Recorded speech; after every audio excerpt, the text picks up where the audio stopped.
बच्चे को कहते हैं पहले फीस भरो तो क्लास में बैठाएंगे, मतलब पैसा जरूरी है, शिक्षा जरूरी नहीं है। मैम 6 से लेकर 12 तक यहीं पे पढ़े हैं, मंथली फीस एकदम टाइम टू टाइम गई है यहाँ पे। कोई भी डिफॉल्टर नहीं है यहाँ पे कि कोई डिफॉल्टर हो।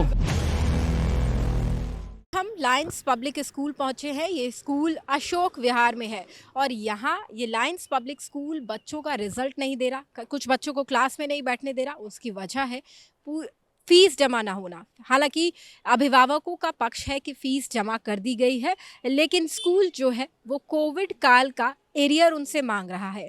किसी अभिभावक पर 10,000 तो किसी पर 14,000 तो किसी पर 20,000 से ज़्यादा एरियर मांगा गया है। प्रिंसिपल को क्या कहेंगे इस पूरे प्रकरण में, जैसा उनका रोल है? कहने के लिए बचा है मैम, आपने तो खैर देखा ही नहीं, हमने देखा उनका जो रवैया था उस हिसाब से हमें नहीं लगता वो कुछ भी करेंगी। बल्कि उन्होंने सारा ठीकरा पेरेंट्स के ऊपर ही फोड़ दिया है कि मैं इसके अंदर कुछ भी नहीं कर सकती, मैनेजमेंट करेगा जो भी करेगा। और मैनेजमेंट कहाँ है ये हमें जानकारी ही नहीं है। क्या क्या मसला है अब ये बताइए आप लोग। मैडम हमारा मसला है कि 2 तरह के इशू चल रहे हैं हमारे।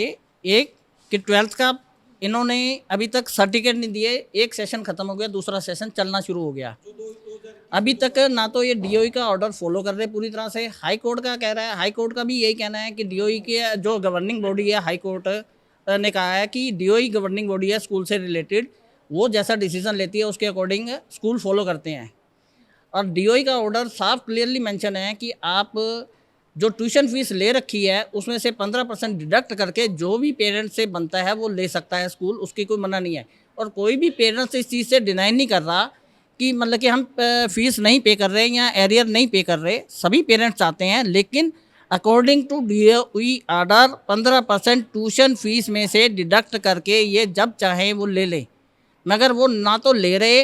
और 2 साल हो गए इस चीज़ को, तो जिस हिसाब से ये स्कूल वाले 6.25% के हिसाब से फ़ाइन लेते हैं 1 महीने का स्कूल लेट फीस होने पे, हम भी वही चाहते हैं कि अभी तक की जितनी अमाउंट पेरेंट्स की एक्स्ट्रा गई हुई है या ट्यूशन फीस गई है उसमें से 6.25% ब्याज से लगा के जो भी एडजस्टमेंट बनती है वो करे।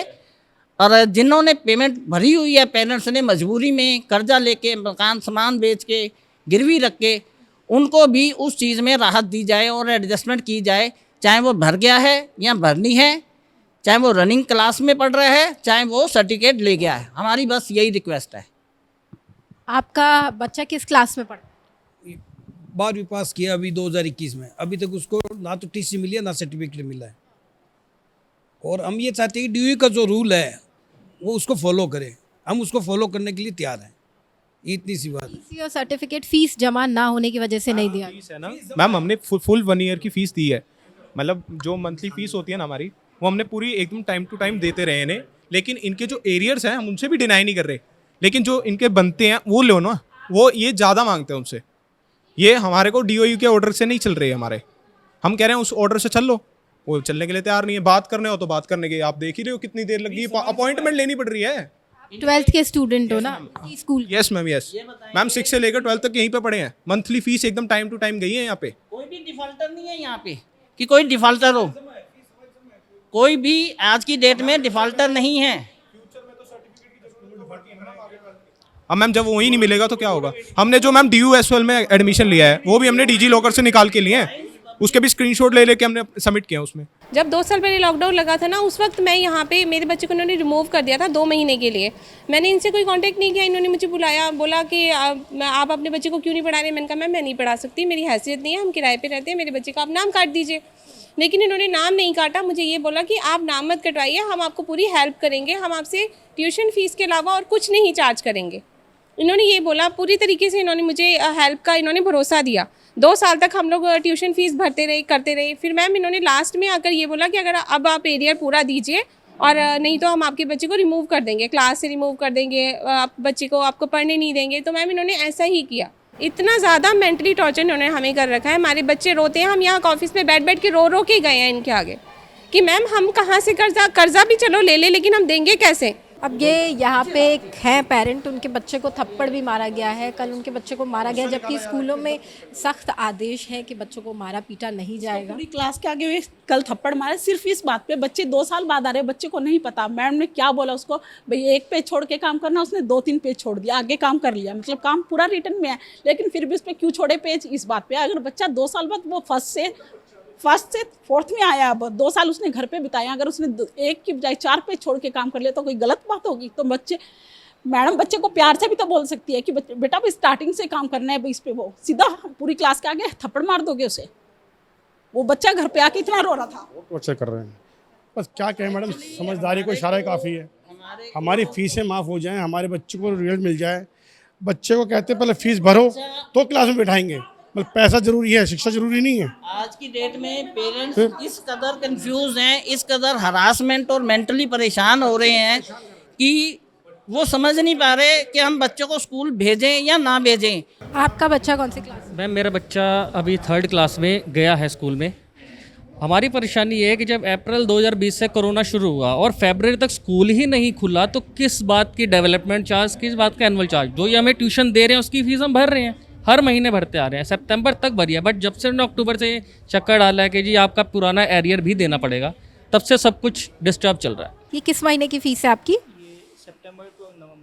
सितंबर टू नवंबर 3 महीने की इनकी ये फीस है। ये दिखा रहे हैं, इन्होंने ये जमा की हुई है फीस पूरी की पूरी फीस क्लियर है, पूरी फीस जमा है, लेकिन फिर भी इस बच्चे का इसको टीसी नहीं मिली है, जिसकी वजह से ये अभी तक कहीं पे 12th पास करने के बाद भी एडमिशन नहीं ले पाया है। और इसी दौरान हम यहाँ स्कूल प्रेमाइसिस में हैं, स्कूल बिल्डिंग के अंदर हैं। हमने प्रिंसिपल से मिलने की कोशिश की, उनसे उनका पक्ष जानने की कोशिश की कि क्या वाकई जो आरोप अभिभावकों की वजह से अभिभावकों की तरफ से लगाए जा रहे हैं स्कूल प्रिंसिपल पर, क्या उस पर उनका क्या कुछ पक्ष है। लेकिन इस दौरान प्रिंसिपल ने हमसे अभी तक कोई मुलाकात नहीं की है। इस दौरान पुलिस को भी यहाँ स्कूल प्रशासन की ओर से बुलाया गया है। वो पीछे आप देख सकते हैं, पुलिस प्रशासन की ओर से स्कूल में पुलिस को बुलाया गया है।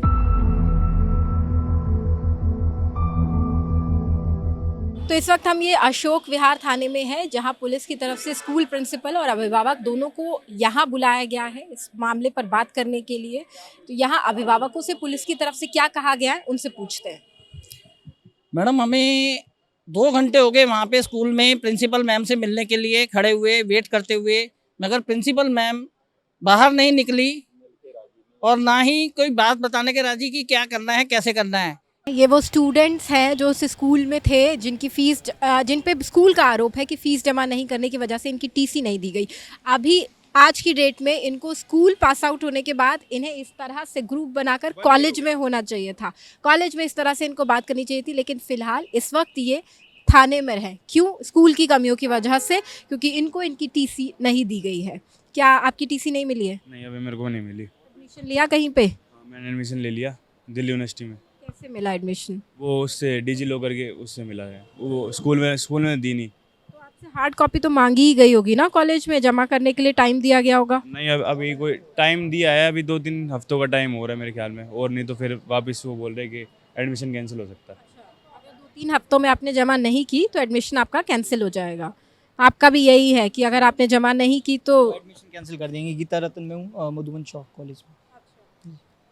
आपका भी एडमिशन कैंसिल हो सकता है। मैं भी गीता रतन में ही पढ़ता हूँ और उन्होंने हमें भी एक्सटेंशन दिया है 1-2 हफ्ते का, अभी भी पता नहीं, देखते हैं अभी कब तक करेंगे। आपने ये चीज़ आप लोगों ने अपने स्कूल में बताई होगी कि हमारे पास इतना ही समय है। मैम इनसे बहुत बारी बात कर चुके हैं इस बारे में, पहले भी एक बार आए थे हम, तो अंकल जी भी आए थे, सारे आए थे, तो उस टाइम भी इन्होंने कोई रिस्पांस नहीं दिया। अभी आप हमारे साथ ही थे उस टाइम, तो इन्होंने बिल्कुल अपॉइंटमेंट लेनी पड़ रही है उस टाइम भी अपॉइंटमेंट लेने के बावजूद मैडम नहीं मिलने के लिए आई, उसमें हमें थाने आने पड़ रहा है। तो आप बताओ उस टाइम क्या मिली होंगी? मैम आप क्या एक्शन क्या लेने वाली हैं आप? No comments please. एक्शन तो लेंगी आप। इतना स्टूडेंट्स ने इतना कुछ घमासान मचाया, पेरेंट्स ने इतना कुछ मचाया, आपको यहाँ तक आना पड़ा। अब आप बताइए कि क्या, कौन है इस सब का जिम्मेदार? स्कूल मैनेजमेंट है जी, स्कूल का। सरकार को कुछ नहीं करना चाहिए इसके लिए? सरकार कर नहीं रहा, कोई सरकार करे तो सरकार तो माने भी। सरकार तो आम आदमी की है, तो आम आदमी कर नहीं रहना, कुछ क्या करे याद आम आदमी। हमारा कहना है कि सरकार भी जिम्मेदार है इन सब चीज़ों के लिए, स्कूल प्रशासन भी जिम्मेदार है और सबसे बड़ी जिम्मेदार है शिक्षा विभाग। जो किसी भी चीज़ को आंखों पे पट्टी बांध के सबको देख रहा है। और ये क्राइसिस एक दिल्ली में नहीं है, महाराष्ट्र में, राजस्थान में, पूरे इंडिया में इस चीज़ का बहुत बड़ा क्राइसिस है। ना तो कोई शिक्षा विभाग एक्शन लेने पे आ रहा है, ना शिक्षा मंत्री आंखें बंद करके बैठे हुए हैं। और हम द न्यूज़ 15 का हम सभी पेरेंट्स तहे दिल से धन्यवाद करते हैं कि उन्होंने हमारी आवाज़ को, हमारी मजबूरी को और हमारे विचारों को सुना, समझा और सरकार और दुनिया के और सबके सामने मतलब कि रखने में, समझने में, हमारी प्रॉब्लम्स को समझने में उन्होंने हमारी मदद की और सबको हमारे विचार पहुंचाने में मदद कर रहे हैं। हम टीवी 15 का धन्यवाद तहे दिल से शुक्रिया अदा करते हैं। कुछ यहाँ मौजूद अभिभावक जिन्होंने अपनी बात रखी पुलिस के सामने, प्रिंसिपल के सामने और हमारे सामने भी। इसी बीच हमने प्रिंसिपल से भी बात करने की कोशिश की, उन्होंने हमारे सवालों के जवाब नहीं दिए हैं, ना ही उन्होंने हमसे मिलने की कोई भी ऐसी कोशिश की। तो ऐसे में इस मामले में अब पुलिस भी इन्वॉल्व हो चुकी है, पुलिस भी एक्शन ले ही रही है।